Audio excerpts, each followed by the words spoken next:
Lieutenant Governor Cagle called a meeting with me at 8 a.m. this morning, an hour prior to the caucus meeting, where he told me the decision had been made, and this was the decision.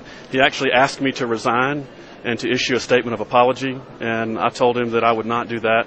The Senate had its toughest vote of the year, week before last, when right before the spring break, it approved the hospital provider fee bill.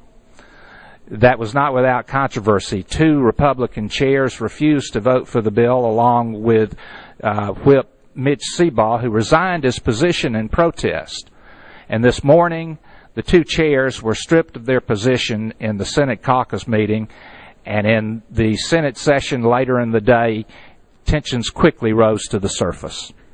It doesn't matter what party you're in or what issue you're talking about. It doesn't even matter about the merits of the bill that everyone is bantering back and forth. What matters is that we have the right to represent our constituents, and that should never be taken away from us. And if we're threatened and told that if we don't vote a certain way, we're going to lose a chairmanship, then there's a deeper problem in the system that needs to be corrected. And actually, that happened, and it was carried out today. So, I'm calling out for people to be different.